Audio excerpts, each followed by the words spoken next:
Hey, Pastor Andrew here. Thank you so much for continuing to join us as we roll through these devotional videos of the gospel according to Mark, and we're in this series called Jesus the King.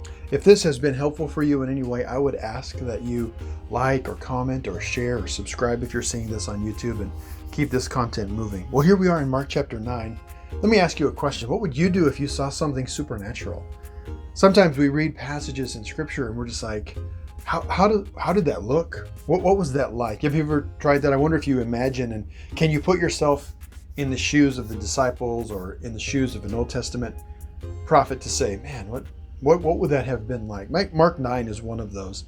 But before we dive into talking about the Transfiguration, one of the things that's kind of cool to consider in Mark chapter 9 is there's a transition that happens here as far as the document, the gospel, according to Mark is concerned. Remember that according to church tradition, Mark is writing on behalf of Peter. So it's probably fair. It's a good tradition. It's rooted well.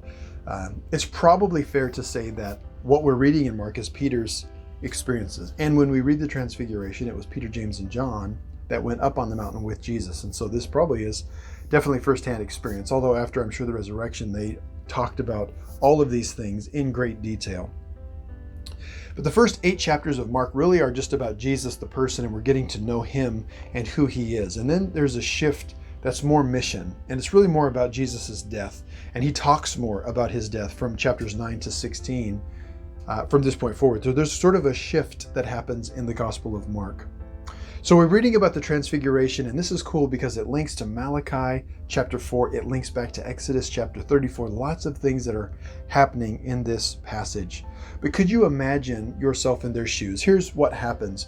Peter, James, and John are called by Jesus to go away. So the other disciples are still ministering and doing what they do, it seems like. And Peter, James, and John go with Jesus to the top of a mountain, and Jesus is literally transformed. He is transfigured in front of them. You talk about a supernatural experience. The way Mark describes it, he says his clothes were as white as, like, no bleach on earth, no launderer on earth could make his clothes shine like that. Something supernatural is happening. And then Moses and Elijah, who, yes, it's true, according to scripture, they never died, but they've been gone for thousands of years at this point. They show up. This is a supernatural experience. And Peter, James, and John are just undone. They are in the presence of Jesus, who is exposing his divinity, his godhood, right in front of them. And they feel the disparity. They feel their human wickedness and sinfulness and wretchedness in the presence of God. They're enveloped by a cloud, and then God the Father speaks, "This is my beloved Son," or "This is my Son, my beloved." And so what an incredible experience. I mean, could you imagine? So many things must be racing through their mind in addition to just feeling undone and unworthy. And first century Jews with their traditions and their practices and their holidays, Peter says, I didn't know what to say, so I just said, can it's good that we're here, but can I build you guys tabernacles? Depending on the translation you use, you may find tents or shelters, but tabernacles is really what he's saying. You know, there's a religious symbolism there.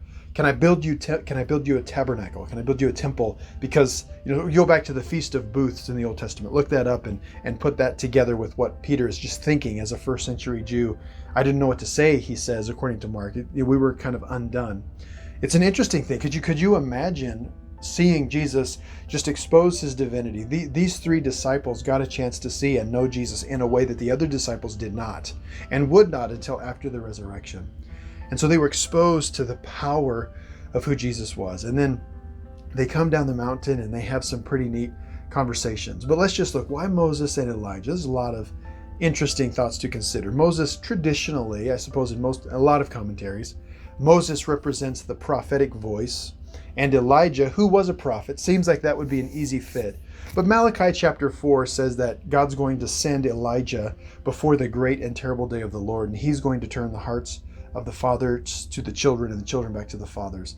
And so this was just an understanding that they had. In fact, we'll read as we continue down near the end of that passage that they said that. They said, Jesus, why do the teachers say that Elijah is going to come before the great and terrible day of the Lord? I think that's a clue as to what's going on in their mind, because they just were exposed to their belief, yes, that Jesus was the Messiah, but now they were exposed to this transfiguration. He's obviously God. He's obviously the guy. And we just saw Moses and Elijah. And if Elijah is supposed to come before the great and terrible day of the Lord, according to Malachi chapter 4, then we're here. This is it. I'm ready for the revolution. I think possibly that's what they were thinking about. And Jesus has this conversation with him to say, no, that's not how it's going to work right now. He's saying that actually John the Baptist came in the spirit and the power of Elijah. And so again, Jesus is reshifting and reshaping how the disciples thought. They're working out of their understanding of the fact that here's Elijah, here's Moses, here's an Old Testament prophecy. Jesus just showed us that he's God. We're ready for a revolution.